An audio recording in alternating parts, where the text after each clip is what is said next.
You're listening to the 49 Carats Podcast, a 49ers Goldmine production with Stephanie Sanchez.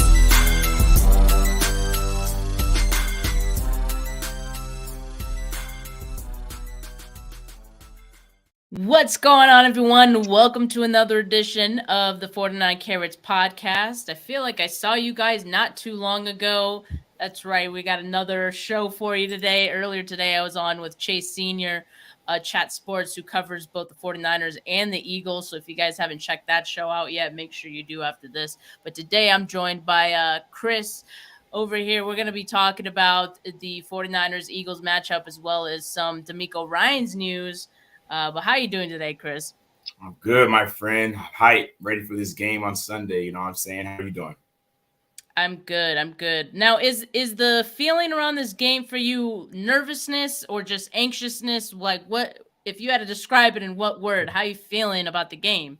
Well, I got to use two. Cautiously optimistic. Yeah. Okay, all right. That's fair. Cautiously optimistic. I like that. I think that's a fair way to describe the feeling.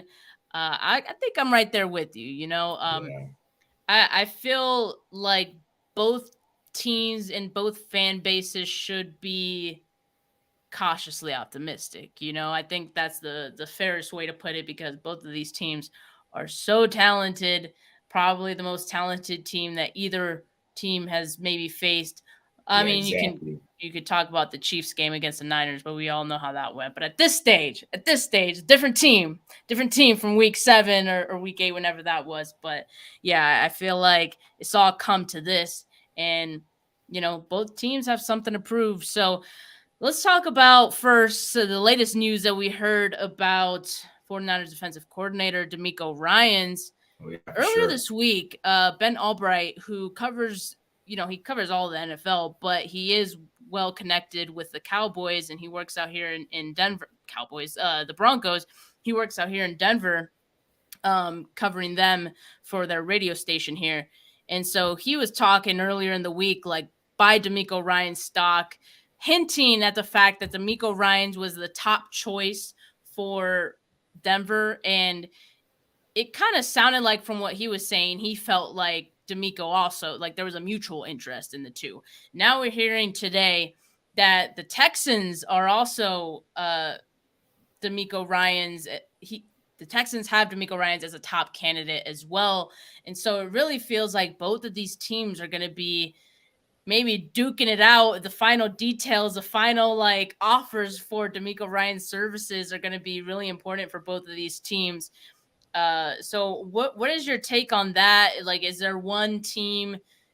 First of all, it seems like he gone, you know, like this is the last, go for Demeco Ryans as 49ers defensive coordinator. There's no doubt about that. But like, how are you feeling about either one of these teams and a potential landing spot for him? Yeah, so I agree with you. I thought it was pretty much, Denver was the front runner, and then those reports came out today about the Texans. If I had to pick between the two of those for Miko, I would pick Denver, honestly. I understand the whole circumstance of Russell Wilson not having a good season this year, but that franchise in Houston, man, just seems like they're a mess. You know what I mean? I don't know. It's interesting. You know how these reports come out, right? Like, is it Demeco's camp putting out those reports so that, Denver's maybe kicking in some extra money, or is it Houston, their camp putting those reports out to try to show that they're also in the mix so that Denver kind of backs off? It could be kind of confusing in that regard. But given how Houston has been with their last two head coaches, giving them 1-year deals or whatever, it's possible that, in the interview process, Demeco said to them, look, if I'm coming over here, I need 3 years. Let's be realistic with one another. Yeah. I know he got drafted there, won Rookie of the Year there, so he may have a different kind of respect and appreciation from the ownership there. But not knowing all those details, just from the outside looking in, obviously, if I had to pick one, it'd be Denver, just because of the state that Houston's in. But one last thing I'll say about that is it could be a circumstance in which he sees himself going to Houston and sees that as an opportunity to get his quarterback and kind of build things from the ground up. So that's the other part as well. Yeah, that's kind of like there's a really there's some similarities between the two teams, just given the fact that they have both kind of given up on coaches very quickly. And so I would hate for Demeco Ryans to go in either of those situations and experience the same, because in my mind, he has earned time. He has earned the chance to build something real, not just a 1 year kind of deal and let's see how far you take us. And that's the thing that frustrates me with a lot of these franchises, honestly, that like go looking for coaches and, kind of bail after 1 year. You got to wait to see what they can do. Demeco Ryans one of those, coaches who I think deserves that opportunity. So that's one. And two, they're different from the standpoint of the situation you're walking into, right? Because Denver, they got a lot of money tied up to the quarterback position. They're committed to Russell Wilson, whether they like it or not. So whatever coach walks into that situation is getting Russell Wilson as a quarterback. You have no say about it. So he better like Russell Wilson, right? Because he's going to be tied to him. His legacy and what he's able to build there potentially is going to be tied to Russell Wilson and his success, how his success is measured. So he better like Russell Wilson. That's one. But on the other hand, they have probably a better defense that's, ready to win games. We saw them keep Broncos offense in contention for some of these games that they had no business being in because the Denver offense was just so terrible, but their defense was that good.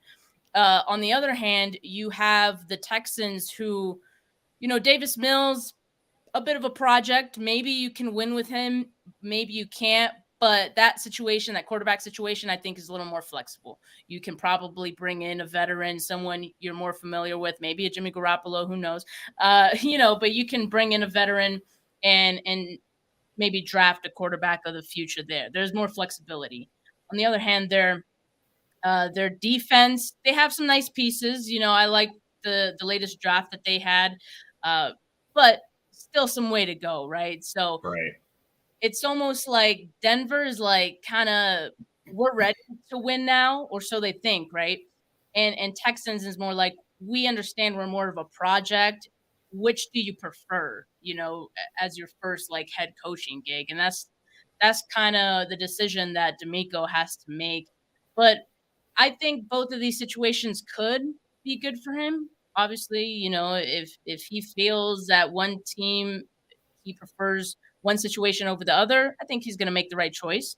But it all depends. It seems like both of these teams are high on Demeco. I don't blame them. It's all going to come down to ultimately what situation he likes the best, both from the team building perspective and also the organization itself, right? Because that's a big part of it too, that not a lot of coaches realize going into it. And a lot of the time, head coaching candidates, they go into a team, a franchise, a organization, thinking like, they're picking me. But in this case, Demeco Ryans gets to pick them.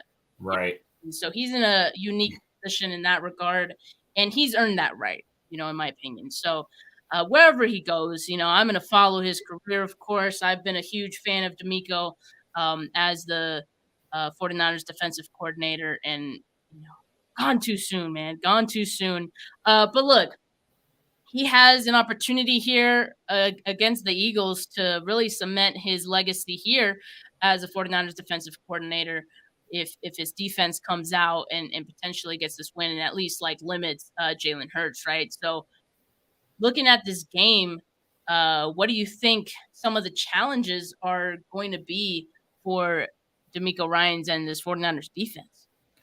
The weapons, I think that similar to the Niners, I think the Eagles are constructed well on both sides of the ball. But as it relates to the Niners defense and their challenges, yeah, certainly. I mean, at any given time, you've got, A.J. Brown and Devontae Smith who can take the top off of not any defense, but most defenses, you know what I mean? So I think that poses a challenge. Obviously, the RPO game. I mean, if you were to go back in time and look at that Falcons game, you would swear that the Niners defense never saw an RPO in their life. But I understand that Falcons game, I think we were missing like 8-9 starters on that squad. I mean, in that game. One of the things that kind of frustrated me still was most of that game, Samson Ebukam was healthy and he was still over pursuing too much, and he's a starter, right? So there's a lot of opportunity to learn from that game, how they approach the RPO game and how they had their challenges with it. As well for the defense is just, Jalen Hurts' ability to throw deep, right?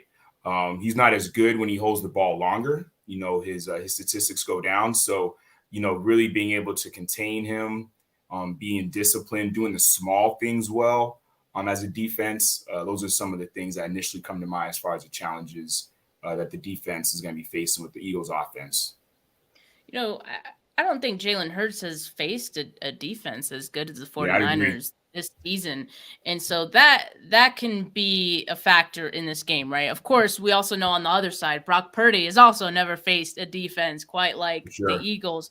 So it's going to be very interesting to see how these offenses adjust. I would argue that, for the 49ers is not as important for Brock Purdy to be the center focus of the offense and to have a great game as it is for the Eagles to have Jalen Hurts have a great game. I mean, Sirianni compared his impact on the team to Michael Jordan, which I don't know what you're doing with that, but I mean, he might have a point in the fact that he is so important to the offensive success. So if the 49ers are able to impact him and him getting rid of the football and giving him pressure and covering well on the back end, that could be a recipe to beat the Eagles, to that point. So it'll be very interesting how both of these teams kind of adjust to what either defense is going to throw at them, because I do expect that, the 49ers defense, they're going to be a little better prepared, or at least I would hope, right? I was talking to Chase earlier in my podcast, and I was talking about the fact that, I think I would rather have Jalen Hurts run for, 5-7 yards a pop, here and there, than for the 49ers to play out of discipline and get gashed for a really big play because, they're all crashing down, wanting to get the tackle on Jalen Hurts. It's almost like the way that they played against Geno Smith, and the fact that it was very dink and dunk, except, Geno Smith and the Seahawks, they were passing the ball, but they were just getting like 5 yards, 7 yards here and there.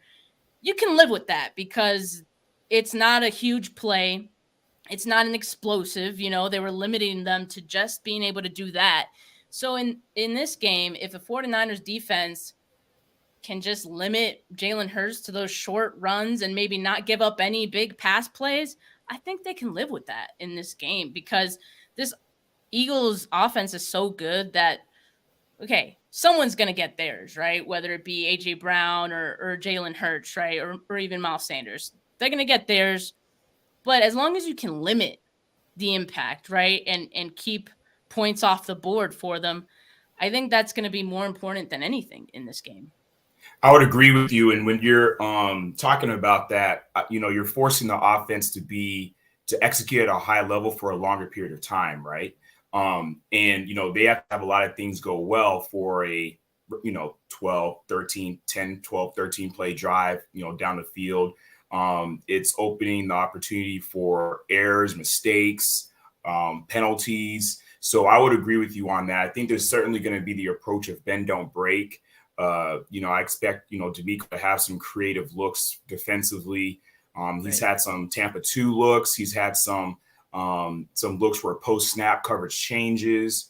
I wouldn't even be surprised if we see at different times, like maybe 3 safety looks, That being said, we may be blitzing a little bit less in this game. I think that we will call blitz plays, blitz packages, I should say, from time to time, but I don't know that we're going to be blitz heavy, just to be able to contain Jalen Hurts some more from the running perspective, scrambling perspective, and having people drop into coverage more. So yeah, I would agree with you. And I would be, to your point, I would be better I would accept better, I should say, them kind of like dinking and dunking, maybe Jalen Hurts, getting a couple yards and sliding or whatever the case, Yep.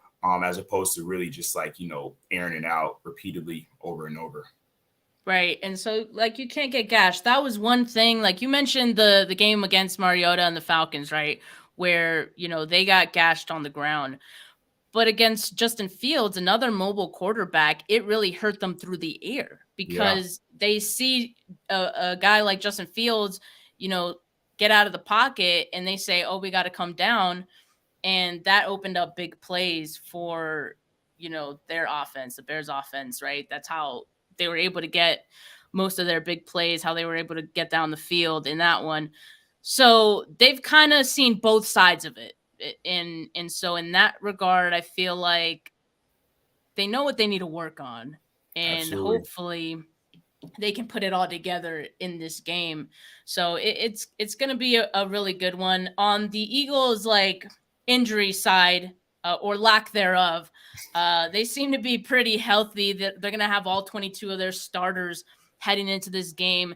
There was concern about Lane Johnson, right? Like with a groin injury, he's going to go, and he's played through many injuries before, so he's going to be fine. TJ Edwards, he's dealing with an ankle injury. He's going to be fine. He's their linebacker.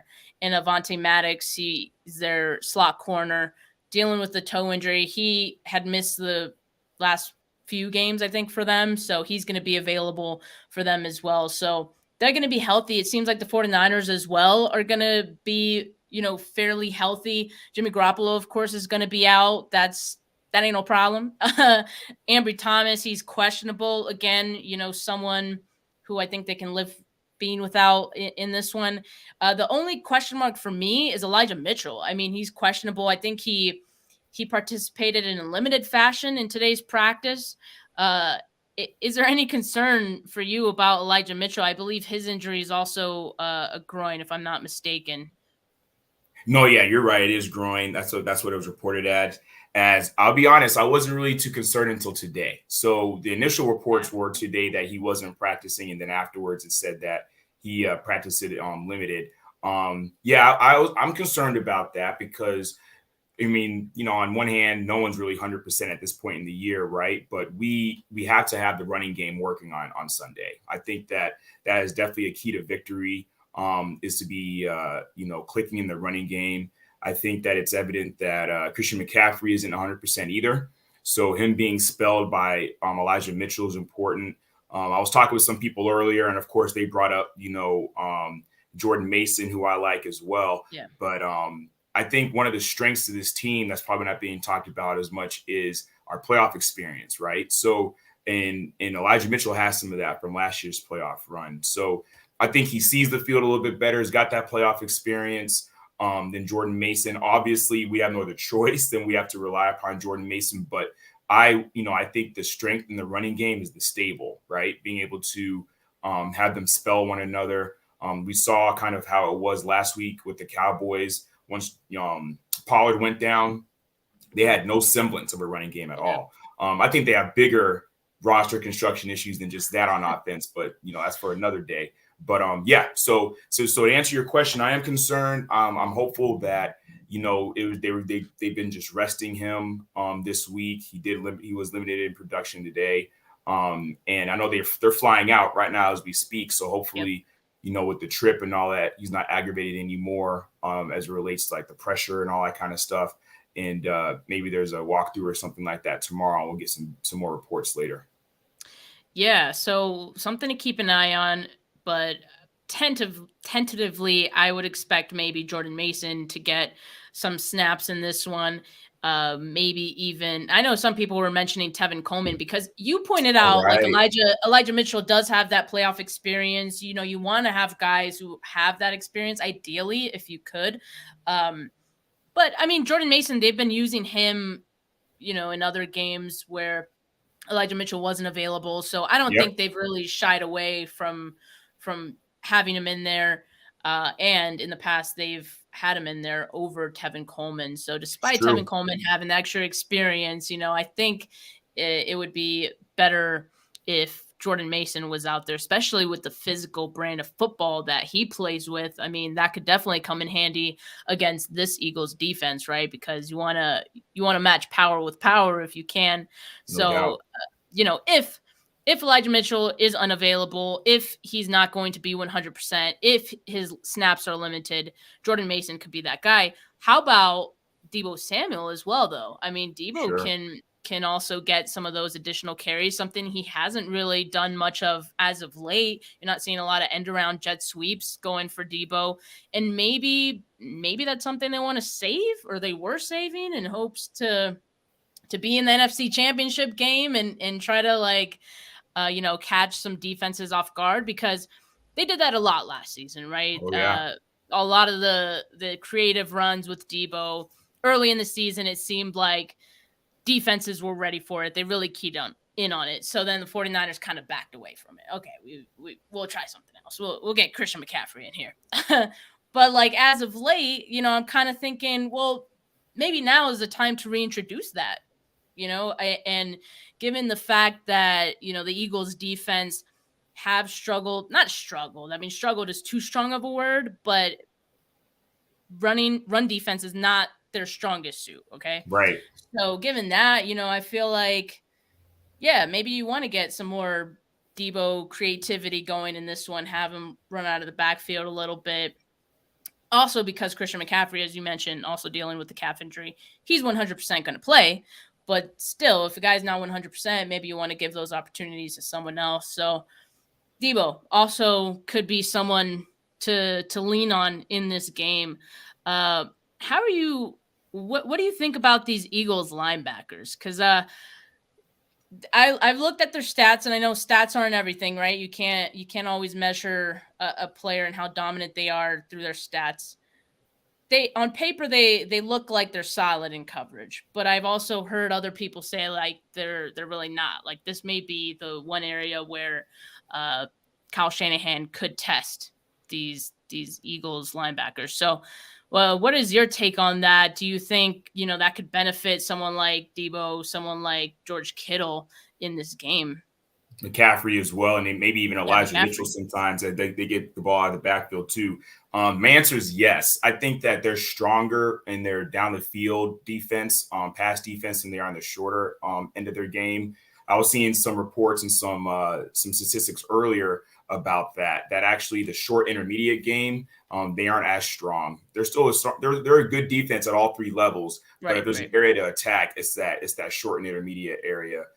My thing with this game from an offensive standpoint is, give Brock Purdy that kind of like Jimmy Garoppolo playbook, quick passes, short intermediate, get the running game cooking, really exotic, unique, schemes. I expect to see a lot of pre-snap motion that has been in the 21 personnel as well. Those have been areas where the Eagles defense hasn't been able to adjust post-snap very well. So I think that, we're the best in the business, as it relates to those areas. So I think that, and along with that is the short to intermediate throws and such. I like it. I like it when Brock Purdy, takes those shots and everything. Unfortunately, he hasn't connected on them in the last few games like he was when he was first, starting to play this year after Jimmy went down.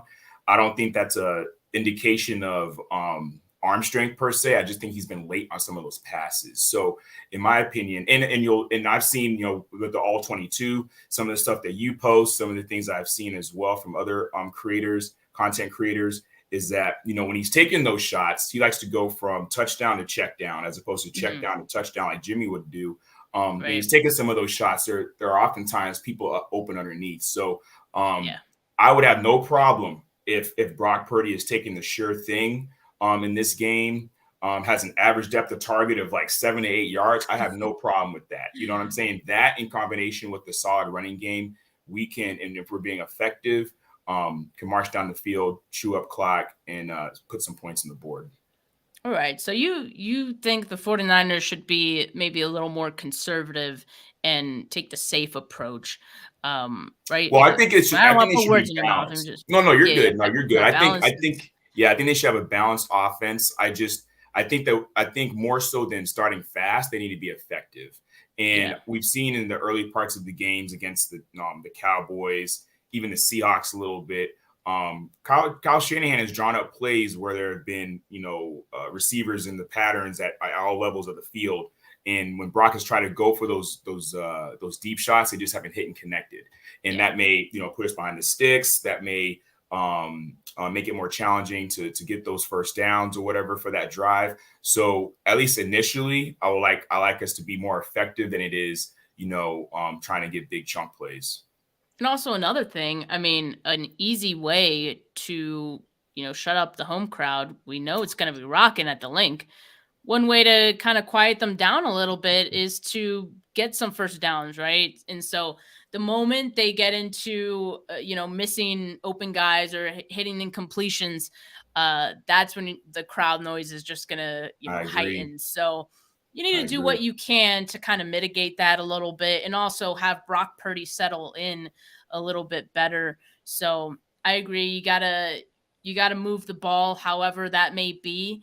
And, we'll just have to see how that goes. The one thing I'm semi-worried about in this game, look, the Cowboys got 2 sacks on Brock Purdy. I saw like part of the all 22. I know at least one of those wasn't on the offensive line. Debo was blocking. I think it was DeMarcus Lawrence. I don't remember, but he was blocking someone, and then he let him go because he turned to kind of, I guess, be a check down option. And so that guy got the sack on Purdy, not on the offensive line. Then I'm assuming, because I looked at the stat sheet for the offensive linemen, none of them were credited with a sack allowed. I'm assuming the other one was maybe just a coverage sack, but I'm not sure. I'd have to look at the entire all 22, which I have not. Forgive me. But I was encouraged by the fact that they only let up 2 sacks to the Cowboys. Now, that being said, this Eagles defense is the best in the league in generating sacks and sack rate. Not only are they the best in the league, but they are so much better than the number 2, like 4% better in sack rate. And that's just a huge jump. They're 11% sack rate compared to, I think the second is at 8%. So it's going to be tougher than the Cowboys defensive line. That's for sure. And it isn't just about Micah Parsons and DeMarcus Lawrence, right? This time, I think we can safely say everyone on that Eagles defensive line is just as capable of getting a sack on any given play. So it's going to be a big challenge. And I'm, again, not worried about Trent. Trent's been awesome. I believe the last time these two teams played in 2021, he pushed some guy down to the ground. Like, that was a crazy play. Yeah, he embarrassed me. like a not even a sack of potatoes, just like an empty sack of potatoes. Yeah, that dude's on the practice squad now. Actually, that guy. I looked him up actually before the game. Yeah, no, I figured. I mean, so much has changed with both of these teams that you can't look at what these two teams did against each other in 2021 and say make any point that, we did that, so that it's going to be the same, no. So, but I will say this, a little worried about the offensive line, but I am encouraged. So what is your kind of take on the offensive line and how they could potentially protect Brock Purdy? All right. So I share your thoughts. I will be honest that I was a little surprised. I know Dallas has a good defense, but I was a little surprised with the physicality, how I think we were out physicaled early in the game against the Cowboys last game. I think that the Cowboys were bringing it more than we were. And then we got they were more effective in their run blocking as well as some of their pass protection as well as the game went on. I don't think we can afford to come out to that slow of a start. A lot of times the Eagles bring 5 when they're rushing. So it goes to, that goes back to doing the little things well, right? You got to win those one-on-one matchups more times than not. I think there are ways that I expect that there will be ways in which Shanahan will mitigate that pass rush and use that aggressiveness against them, whether it's the quick pass game, ensuring that the running game is going, getting people on the edges.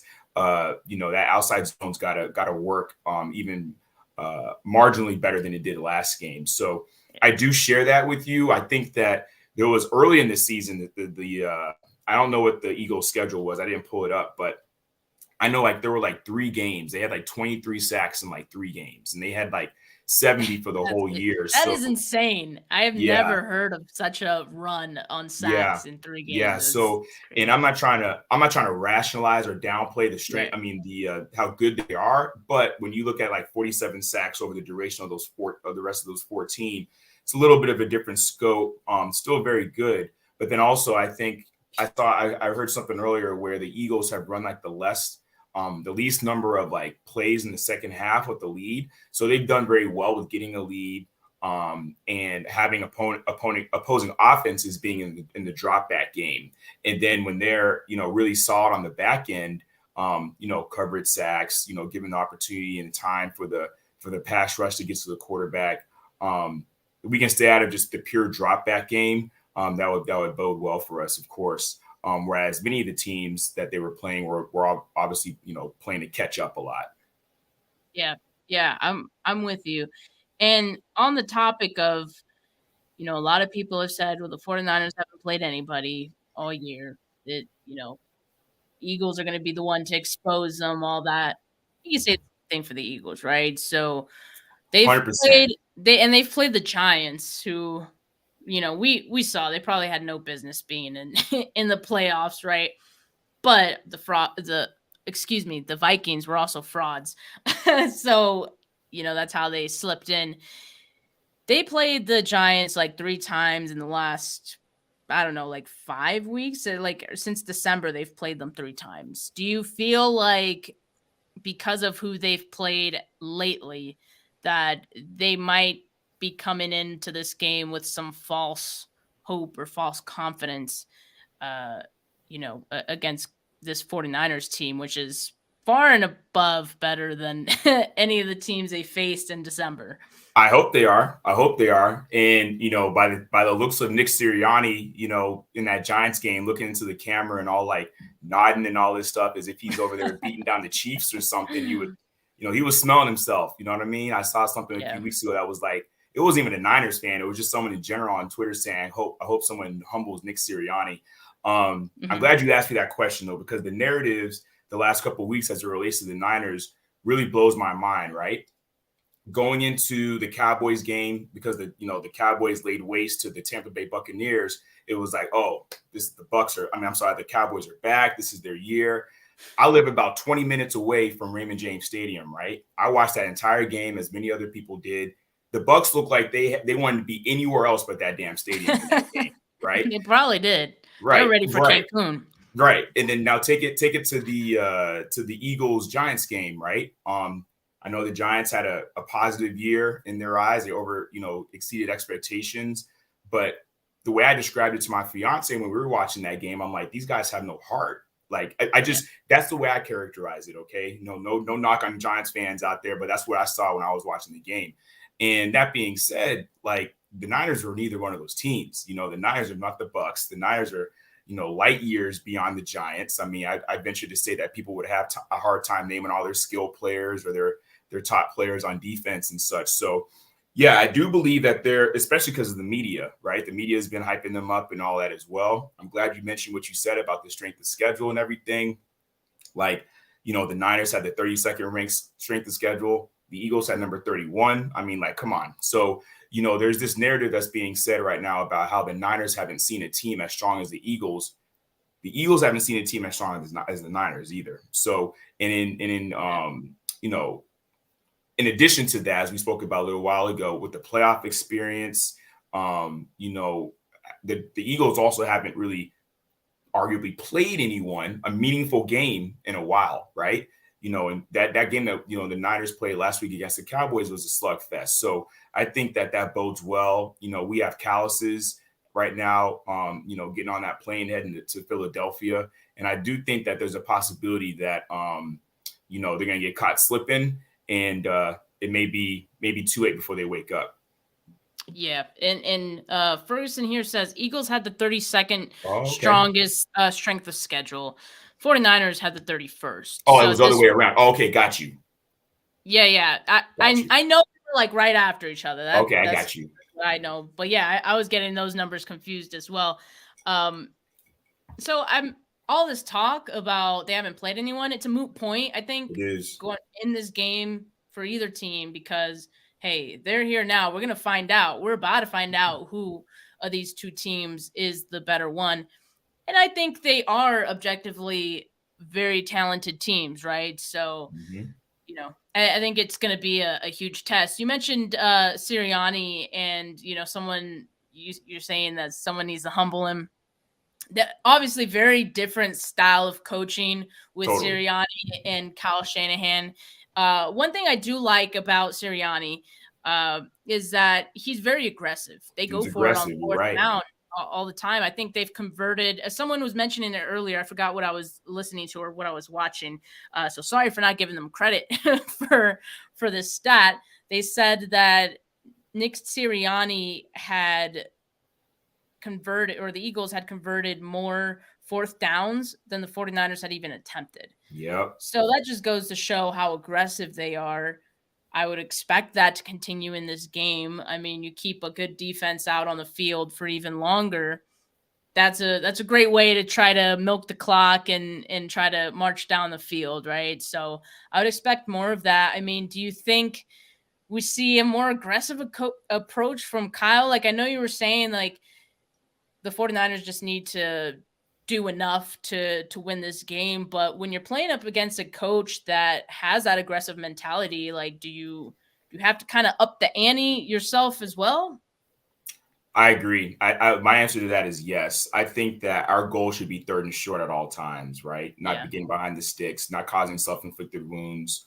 And it's arguable that the Niners may only find themselves in one or two fourth down situations, right? As opposed to, having to convert those often because of the way the offense is looking or how they're moving the ball. So, yes, I would say so. I'm looking for more aggression from Kyle Shanahan. I'm going to put it to you this way. I have a feeling like in my heart and soul, like this playoff run after beating the Cowboys this week and potentially next week, hopefully, this is legacy time for Kyle Shanahan. You know what I'm saying? I think he's really identifying that. He knows it. Players and coaches and GMs can say they don't listen to the media or they're not on social media all they want. He's hearing it. They're hearing it, right? Waiting for him to fail, saying that he can't win the big games, saying he can't win games in big moments. Given all, it's almost as if it's been written, right? 3 different quarterbacks this year, Mr. Irrelevant, 7-0, great, touchdown to turnover ratio, rookie of the year finalist, all that kind of stuff, winning, against the Seahawks, who is, we had to exercise those demons from, the last playoff game, beating the Cowboys again with another quarterback, going to Philly, to knock off the number 1 seed, with all those, aspects I just mentioned a second ago. I really believe that we're going to see a creative game plan from Kyle Shanahan. It's all going to come down to execution. And then on the other side of the ball, again, just a feeling that I have, not trying to be, sound like a homer, but I think that we're going to see it's a foregone conclusion. I think at this point, as you said at the top of the show, Steph, that Demeco Ryans is probably going to be gone. But I think that this is going to be an example as to why he's going to make his money. You know what I mean? Because I do believe that there will be opportunities for the defense to make plays, And as funny as it sounds, when it comes, whether it's small or large, I think the gap is pretty small. But I really have faith and trust in Demeco Ryans to call a good game plan from a defensive standpoint. Whereas, they're, as it relates to Kyle Shanahan and his, conservative, calling, sometimes you can kind of count on that a little bit more than you can Demeco Ryans not calling a good game plan. So that being said, though, this is legacy time. Going back to Kyle, this is legacy time for Kyle Shanahan. I think he's going to show up. Yeah, but it's up to the players to make it happen, though. Yeah, you're absolutely right. And I think so too. I think this is a big game for him. He knows it. It's a big game for the players as well. They have a lot of bad taste they got to get out of their mouths. Totally. And it starts with this game, right? This is Totally. It's put up or shut up time for this team. One thing about Kyle Shanahan that from the outside, to me, it always seems like in the past, he's kind of try to outsmart himself and Yes. try to counter the counter before he even needs to. Like, it's almost like he says to himself, well, they know that we're going to do this, so I'm going to do this instead. And he plays entirely like outside of the 49ers identity and what has worked for them like all season. That's how I feel in the past, what he's done. I feel like this season, you know, it seems like, one, Brock Purdy helps, Christian McCaffrey helps, you know, having those offensive players that Kyle Shanahan has a lot of trust in, that all helps. I feel like he's kind of putting it all together, that he's not straying away from his identity. In the first half of that Cowboys game a little bit, I mean, Kyle Juszczyk talked about it, that they kind of had to talk to Kyle at halftime or whenever, at some point in the game, and they were like, Kyle, like, let's just do what we do. Let's just play our smash mouth football. And that's why they came out running in the second half. And that really helped wear down the Cowboys, right? Because, one, the Cowboys just aren't built like that. It'll be tougher against a team like the Eagles to maybe have that work, but you get my point. Like, Absolutely. just do what has worked for you. One thing you also mentioned is the third downs. You know, you can't get in those third and long situations against this Eagles team. It's going to be tough sledding. And I pointed this out in my preview episode yesterday. I said, or I pointed out a tweet. Eagles have allowed a first down on 3rd and 7+, a league low 17 times this season. So if the 49ers are in a 3rd and 7 or more, it's almost as good as, like, you might as well just punt, right? So the 49ers have to avoid those situations. And the way to do that is just take what the defense gives you, whether that be a few yards at a time. That's what you got to do. Because, you know, if the 49ers don't convert on third down, you know the place is going to go crazy, and that's just going to keep snowballing, right? So, but hey, I'm cautiously optimistic about this game. I know the 49ers have the talent to do it. On the defensive side, I say this: they have the talent. Will they have the discipline to stop Jalen Hurts? Because it's going to take a ton of discipline to stop this Philadelphia offense, and they can do it. But will they? That's the whole thing. And then on the other side, on the offensive side, you know, will Kyle Shanahan stick to what works? You know, keep his offense within their identity.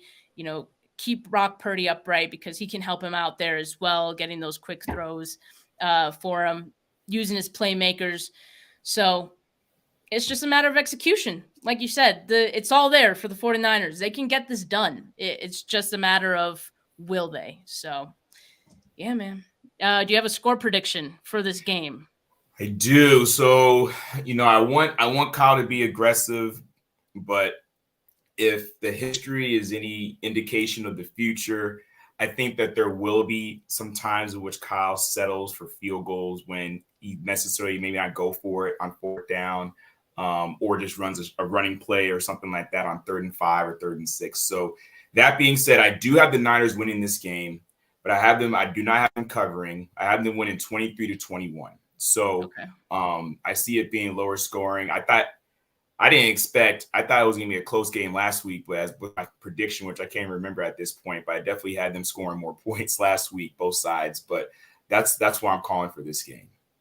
Yeah, I was kind of expecting the same thing last week. Like, I knew that both teams had good defenses, but I was like, well, the last time that these two teams met, they scored this much points, so I think they'll do it again. Well, this time, because of what we saw last week, I'm like, okay, when two good defenses play against each other, well, not each other literally, but you know what I mean? Sure. Mm-hmm. It's going to be low scoring more often than not. I mean, so I'm expecting this to be a low scoring game for both teams. I do agree that, you know, I think Kyle Shanahan, we're going to get mad because he's going to settle for some field goals here and there. But it's almost like this defense is too good to a fault, because he leans on them so heavily. He knows that he can get away with that because the defense is so freaking good that he knows they could still win. Of course, until they don't, right? So hopefully that isn't a factor in this game, and Kyle does show a little bit more aggression in this one and a little more creativity, because I do think they will need it in this game. Now, that being said, low scoring. My prediction is 2017 49ers. I really do feel like this game will be won within 3 or less points. So it's going to come down to the wire. Firmly believe that. I love it. No, I love it. I believe it as well. And again, I mean, I want statement starts. You know what I'm saying? Yeah, like that'd be statement nice. starts. So I'm talking like, and I'm just some guy, right? Demeco might laugh at this, but I would love them for them just blitz on first down. You know what I'm saying? Let them feel you. Let them know that you're here. You're on the road, your crowd's in it or whatever, but we're showing up. On offense, I would love a first down on the first play. I don't care if it's running, passing. Give me 9.5, 10 yards on the first play. Get into a groove, get some things going. And the last thing I'll mention too, make them earn every yard on defense. You know what I'm saying? I'm not trying to sound corny, but you remember remember the Titans when the defensive coordinator got into everyone's face and he's like, make them earn every yard, make sure that they remember the night they played us. That's how I feel about that. Seriously. Like, that's something Fred Warner would say. I mean, it's not corny. 100%. Yeah. So if Jalen Hurts, if they want to put him in those design running plays or whatever, make him feel that. Make him feel it, man. You know what I mean? I'm not talking about getting anyone hurt. I'm not talking about, knocking someone out the game, but I'm saying like put bodies on them. I mean, let them know and be violent on the defensive line because that's gonna be what it takes to I think to rattle that offense a little bit because I think they are smelling themselves a little bit, right? And don't play into their hand. Be violent on defense and show up. And I think that we're gonna win that game. I love it. Yeah, a strong start would be appreciated. But what also would be appreciated if you guys like this video, if you guys subscribe to the channel, if you have not yet. Look, I am behind on my preview episodes, but I'll have my defense preview episode out tomorrow. All right. It's been a crazy week. So Chris, thank you so much for being on the show today. Thank you. Hopefully, we have you back on next week talking about another 49ers win, right? All right. Yep. So have a good rest of your Friday evening, people. By the way, I'll be on KTVU at 4:30 Pacific time. So make sure you guys tune into that if you are in the Bay Area. All right, guys, have a good rest of your Friday. Peace.